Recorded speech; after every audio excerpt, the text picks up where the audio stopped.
That's well over, I guess it's a little over an 8. That is totally unacceptable. We don't like waves. We're not at the beach. We don't want to see them. We don't want to play with them. And we sure don't want to deal with them. And that's what this video is going to be about. Yeah, exactly.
Yeah, baby, she's raining today. It's always fun to saw in the rain.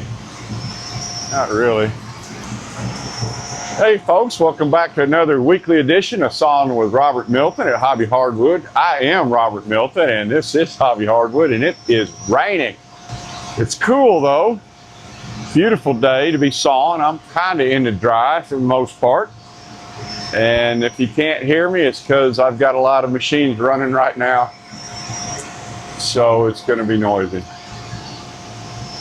And let's see, do I have the noise canceling on? I do have noise canceling on. So that's good. We're going to saw up some butternut today. Butternut is related to walnut and it typically will have a lot of stress. In this camera where you can actually see me. I'm going to say it for the third time. Butternut is related to walnut. And as such, it typically has a lot of stress. Butternut's a smaller version of the walnut. Some people call it white walnut. I just call it butternut. The logs I have are pretty small in this area. I mean, we're talking 8, 10, maybe 12 inches. So it limits how I'm going to saw them. I do sell a lot of live edge in butternut, but today I want to just get more edged boards. And that should not be a problem because there's not going to be a lot of live edge coming off thick enough to bother edging. If they do, I'll probably take them as live edge and rotate around and form up a cant. And then I will simply saw them down as edged boards. So let's just get to sawing and I'll talk to you after a couple logs. What do you say?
That's pretty flat.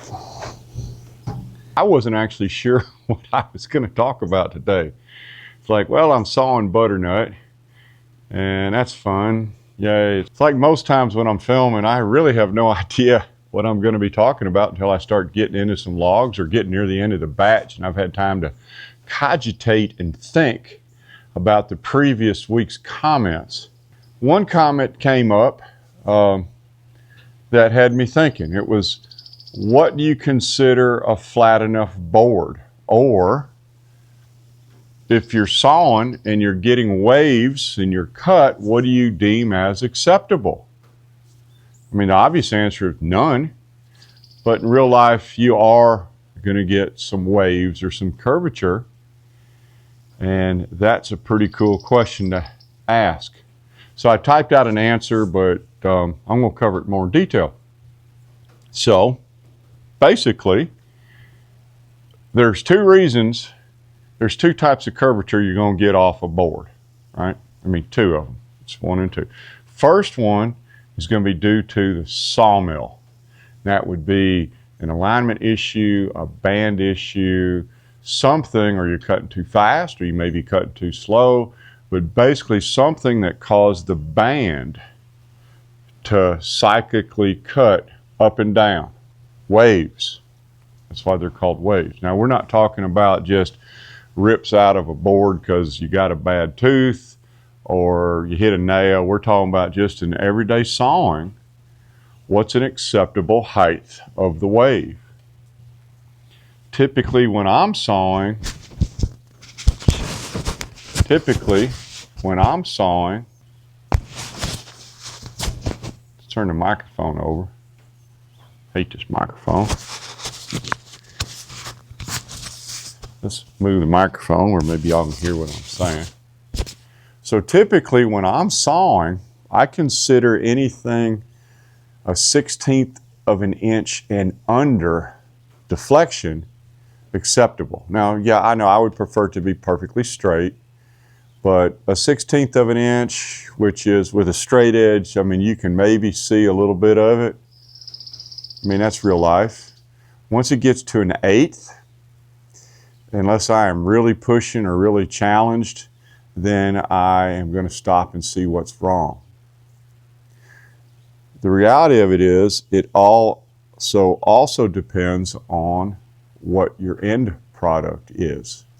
If you're sawing a rough cut siding, or for a barn or a doghouse, and you're just wanting to blow through logs or pallets, if you get a wave, it's not the end of the earth. I mean, they're going to take the wood, they're going to slam it together with a nail gun, and then they're going to pack it and ship it, and you're done. So my acceptable amount of wave would be different than your acceptable amount of wave. And as I said, I consider anything under a 1/16 of an inch acceptable, because that's basically what I can kind of see with a straight edge without too much, and I can see it with my eye. So basically, if I can see it, I want to find out what's going on. The second reason you may have a wave is due to the log itself. Now, sometimes you'll get some odd waves due to stresses in the logs and the board, and that will cause a general deflection of the entire board up. And I've shown some of that in the past, and I'll try to show some of that now. But that's not really a wave. That's more of a bow or a curvature over the entire board. That's really something else. Doesn't have anything really to do with the sawmill. It's got to do with the log or your technique for sawing it. So although I didn't film it on this one, the end, I was trying to map out the stress in the log as I was sawing it. And for high grade furniture, you always want the stress in the horizontal plane or the slip plane to keep the boards flat, and you can edge them off straight if you want to later. When you're sawing framing lumber, it's just the opposite. You want your boards to bow in the face direction and stay flat on the edges. That way, if you're doing a roof or doing sheetrock or siding or anything, you care that the edges are flat and they line up so your siding doesn't look like a wave. So depending on your end product, you want to put the stress in one direction or the other. But that's a different subject. On this board, which we just looked at, I mean, that's a decent size level. It's not real long. I'll get a longer one in a little bit. But you can see, if we go down the length of this board, there's really no discernible wave. And as part of that, even if your sawmill is dialed in, it's still up to you as a sawmiller to not cause an accurate sawmill to cut inaccurately and produce waves. So I don't really care how well the mill's dialed in, you can still use enough improper technique to generate waves. Now, I'm saying that because I know and I have confidence that if I start producing too many waves, I can stop and straighten them out. That's a different situation than I think maybe the commenter had, where he's getting a lot, or she's getting a lot of waves, and they really don't know what to do about it. And because of that, it's compromising the quality of their wood. That could be, that's just me reading into the comment. And also, that's another reason to give me comments on the videos, not just about the video that's there that you're watching, but other videos or other issues you have, because I do answer every single one. And yes, it does take a lot of time, but one of the reasons I answer them, besides to actually answer them, is to think about maybe a good topic for another video coming down the pike, because, you know, sometimes you run out of things to talk about. And when you have a good question, it gets me thinking, and then I try to think about how I can help you solve that. If you can't make your waves disappear, you got a problem. There's a sweet zone that you should be sawing at.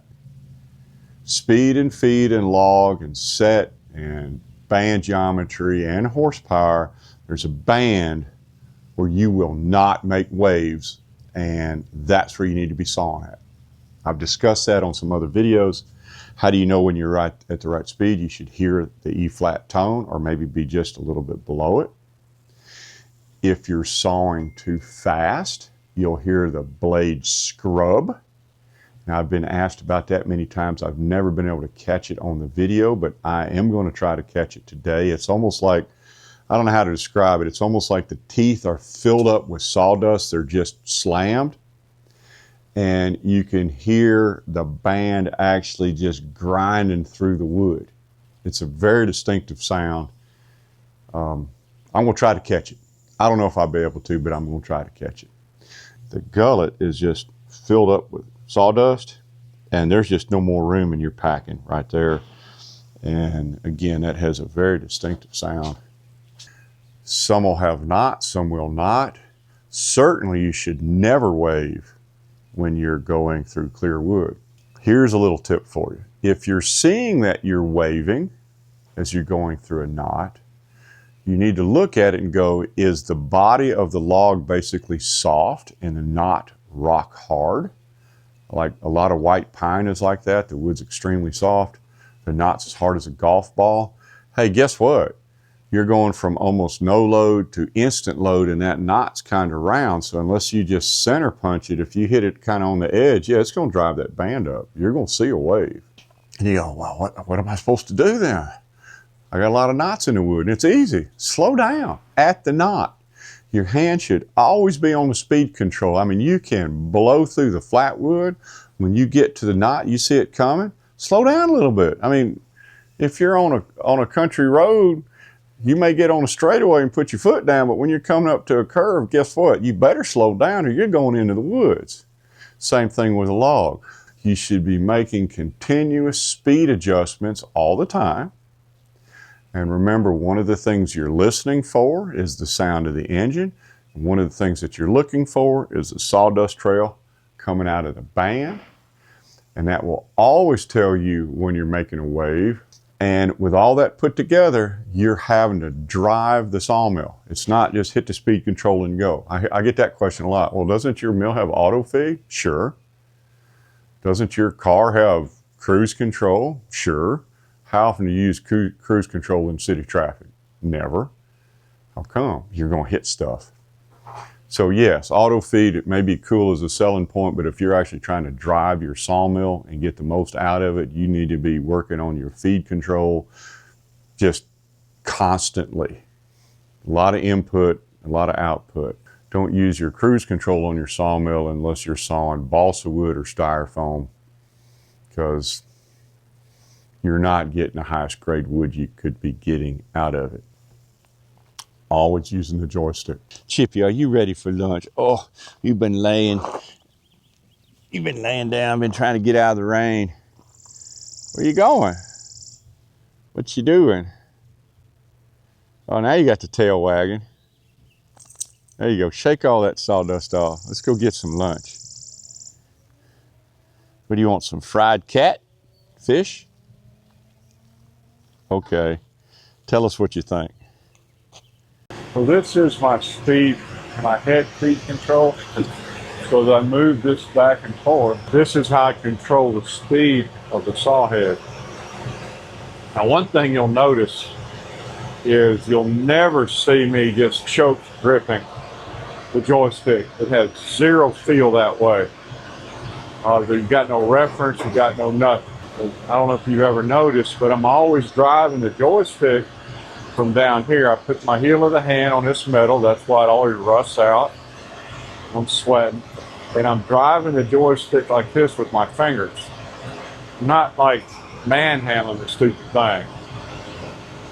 When you're sawing like this, you need to have a little cut so you can gently move it, and you'll have a much better feel and be able to do much more precise movement. So I mean, I would recommend, if you've got a joystick or even a lever, you figure out how to get very small movements consistently.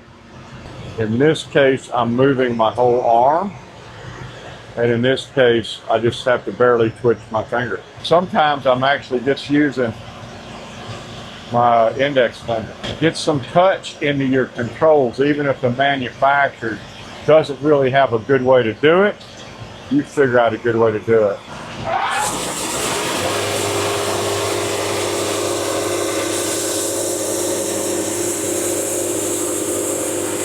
It's always minute adjustments as I'm watching the sawmill smoke trail. As I'm watching the rooster tail, I'm always making these adjustments. I'm listening to the sound of the sawmill. I'm listening to the sound of the band.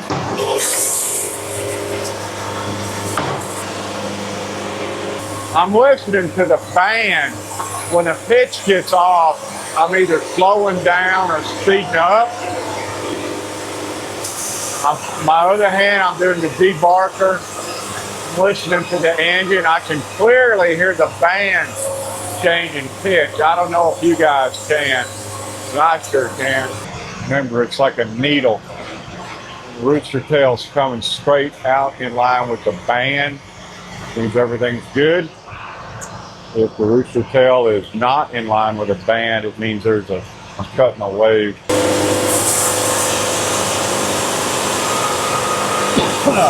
By and large, you can see a few switches, but by and large, everything looks good. I'm going to do that again. I can clearly hear the band singing.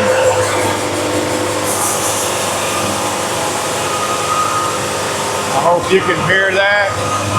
That's when you're cutting flat and clean. Pull these back. I'm going to flip this over. And another good way to check, do a skim cut. I mean, this thing is cutting almost perfect. I don't know if you can see it. There's almost zero wave. Hear that sound? That's a good cut. Now I'm going to push it a little too much and maybe hear a scrub. Oh, I can hear that.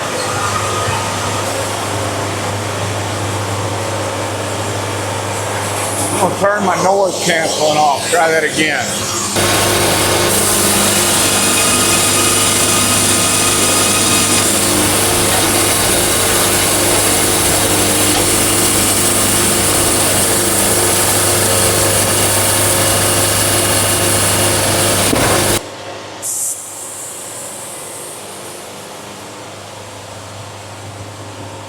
try a few more with the noise canceling turned off.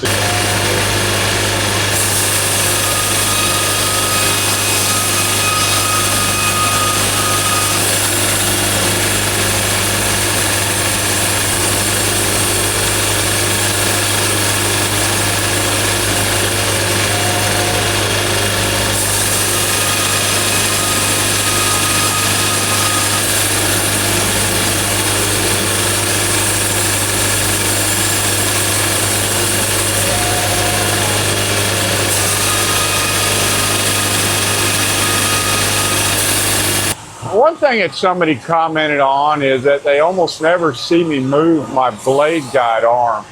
This thing, it goes in and out. Now, the idea is that if you're moving it, that if you really want to cut flat, you adjust it in to be almost wider than the width of the camp. And then that would stabilize the band at that point. However, I don't much use it because, in all honesty, if your mill's cutting flat, you'll notice I'm always leaving it right about there. My mill's cutting straight with it that far out. I don't think it would cut a whole lot flatter if I moved it in. I mean, if I was really pushing it, maybe it would. But the reality of it is my mill's dialed in, and I'm going to cut just as flat with it right about there as I am with it jacked all the way in. And that's why you almost never see me move my blade guide arm, simply because I don't need to. Now, if there was a big knot, or if it was a big, wide, nasty log or something, yeah, you'll see me move it. You know, I just don't use it that much. It's still raining. It's just a nice steady drizzle. Chip has decided it's a good time to take a siesta. He's just kind of laying there in the golf cart, enjoying himself. Looks like he's got a big old grin on his face. Don't you, Chippy dog? What? There you go. He woke him up. Let me go. Let him get back to sleep here. Don't want to wake up. Don't want to wake him up from his beauty sleep. I don't know. It may have a knot in it. Right on this upper face. So when you're looking at stuff like this, I mean, think of yourself as the band. You can see where the structure of the log is going to try to pull the band up, and then it's going to try to pull the band down. So yeah, I would expect a wave right there. As an anticipation of that this face may wave at me, and it's going to have some defects anyway, I'm going to orient the stress where it's horizontal. So this is going to peel up, that's going to peel down. These boards are going to be perfect. When I cut these will have stress in the face direction. These boards will have stress in the shear plane direction. I'm going to cut this one first because I want to see how bad it is. Something else you'll notice with this, see these scalloped edges. It means this is a curly butternut, kind of like a curly maple. This is going to be a cool looking log. So sometimes when you're doing structural framing, the last thing structural sawing, the last thing you want to do is put a big old knot right in the middle of the board, because that's going to make the board structurally unsound. So you would not do that if I was going to saw this into 2x6s or 2x4s or whatever. But for grade lumber, I'm going to try to isolate that on one face, and that way I still am going to have good boards here and good boards here, as long as it doesn't go too far into it. Simply because this knot is taking up the whole face. I don't know if that makes sense, but I'm trying to isolate that knot to a single face, which is this face. And it just so happens these will be the worst boards anyway, because they're going to bow up in the face direction. So this knot's in a good spot for me. Normally what I'm going to do on the very first opening face on a knot log like this, I'm going to try to figure out what speed I can get a good cut on. Whether it's fast or slow, I want to kind of get a feel for this face. I actually need to adjust my toe board up. I'm looking at the rooster tail I'm kind of listening to the speed or the sound. That felt pretty good. And it helped me even that face out. Let's put a straight edge on it and see what we got. Oh, I hate handling these things by hand. I only do this because I like you YouTube folks. Get this thing all leveled out here. Actually, it's much less than a 16th. That shows that if I go at least one specific speed, I can make that cut without waving. Now, obviously, that knot's pretty nasty, so a lot of that wood isn't going to be salvageable, but the wood on either side will be. So, and again, I'm trying to isolate that to one face because I'm not doing dimensional lumber. You would never do that with dimensional lumber, but you would do that with high-grade hardwood furniture lumber.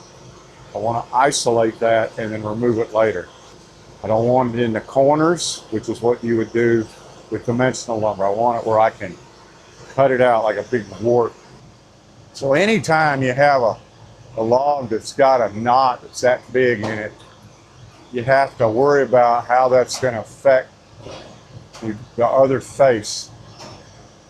And something else that you're going to notice that I'm doing, you might. A lot of times you've heard me say don't use the toe boards.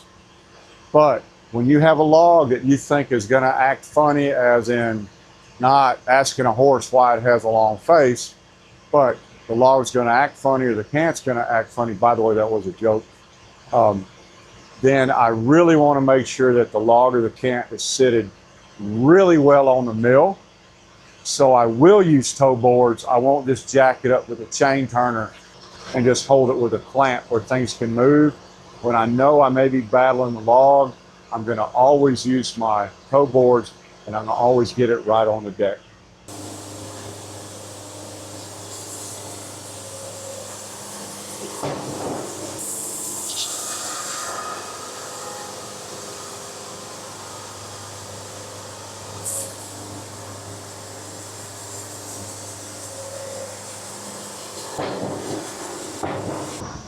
All right, now we've had a look at all four faces. You can see this is obviously the ugly face. I've got a good face here. Got a good face there, good face there. So the question is, which face should I saw next? So let me give you all a good look at the log again. Should I continue to whittle this face down with the knot and get rid of that board or that whole face, work it out and just get rid of it? So the way I'm looking at this is I don't want to mess with this face until last because I want to get all the good boards I can without getting into that. And wide boards. So if I start cutting this guy down here, these boards are going to get narrower. And I like wide boards, especially wide flat board. So what I'm going to, and I also look at the stress. As we mentioned earlier, this stress is going this way. That stress is going that way, which means when I cut this board, the preponderance of stress is going to make it move along its slip plane. So I'm going to cut this one probably down to this crack. I'm going to flip it over, cut that one down to that crack. I'm going to be watching both of them as I watch this wasp and see if it disappears into my sawmill. Apparently it's not. Ooh, landed on me. I'm gone. So I'm going to cut this face. I'm going to cut this face, see how it works. Then I would cut that face, and certainly this face will be last.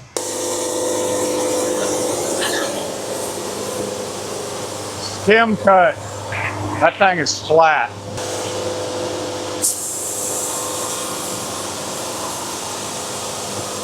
I'm not going crazy fast. I can just hear the sound that I like to hear, but there's really no variation. It sounds good. These are flat cuts here. Put another one.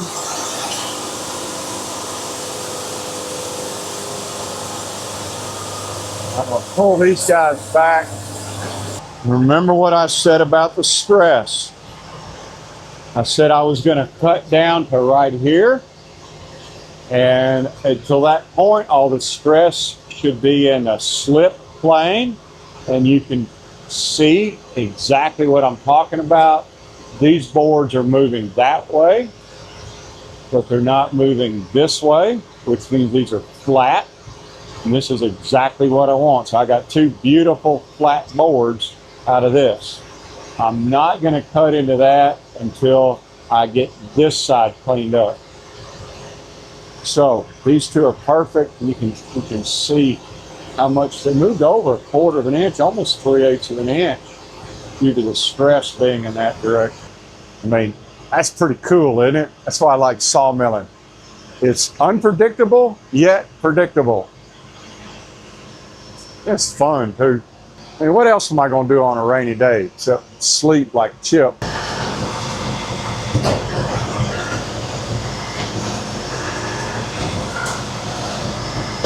Man, flat as a pancake. And I don't want to go stupid fast on these. I can just barely hit that note.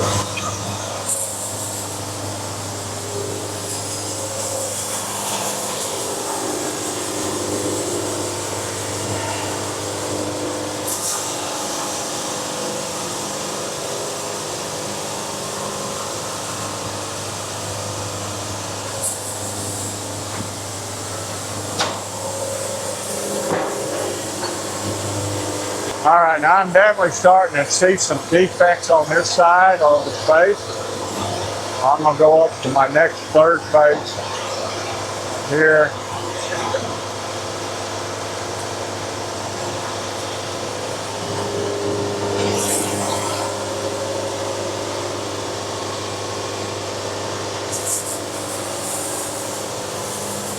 I'll skim it again just to show y'all how flat it is. Flat as a pancake again. And notice, even though I'm sawing this narrower board, I don't feel the need to bring my blade guide arm in because I'm sawing flat where it's at. Going as fast as I want to go, or as fast as I think the log can tolerate. And I guess I could come in and just show you. Not gonna make any difference.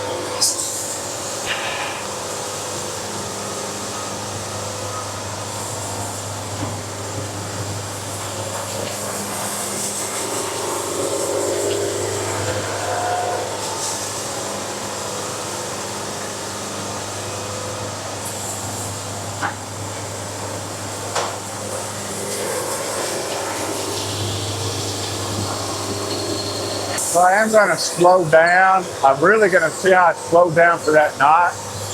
I don't know if you could see that or not, but I did.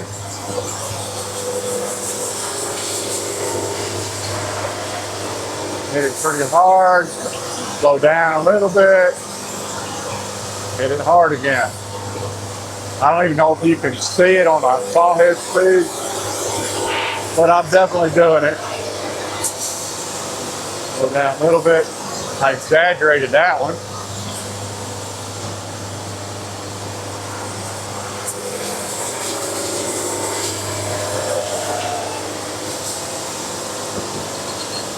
I didn't even really slow down on that one because I'm pretty sure I'm getting out of it.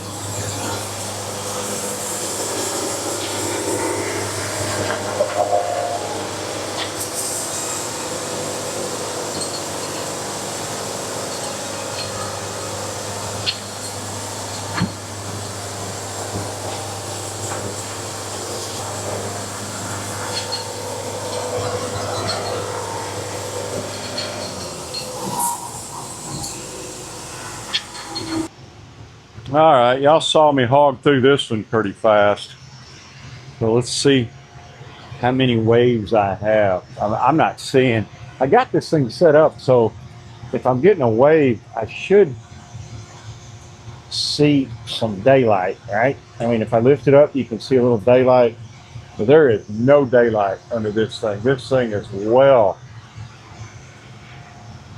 under a 1/16 of an inch flat. And if I move it all, you can see a little light shining out, but you'll notice for this entire board, and this is a pretty wide one, I don't see any wave at all. That's good enough for me. I mean, as a general rule, when your stuff's dialed in, this should be what you're seeing. And I know it can be frustrating at times because I've had mills that fought me before, and it seems like everything you do, it just does not want to stabilize. It wants to go up and down and jitter and juke, but it doesn't do it by itself. You've got to provide the input with the joystick. You got to use your ears and your eyes. And like I say, in a lot of ways, I don't even think about it anymore, no more than you think about it. As I said before, when you're driving down an old country road or something, you're turning, you're putting on the brakes, you're stepping on the gas, you're making corrections all the time. You're just not thinking about it, but you're doing it. And in a lot of ways, that's how you do it with a sawmill. You're always making corrections, but honestly, I don't even think about it anymore, although I've been trying to film some of it. I mean, this is the last one. If you want, we'll check it real quick. And this is how flat I expect my boards to be, which, for lack of a better word, it's flat. And we are going to get back to the house. And I'm going to take a break and probably get back out here. But for right now, we're done for a little bit. I hope y'all enjoyed this. Right, Chip? What do you think? Let's go get Martha. Okay. He said she's going to sit in the back seat.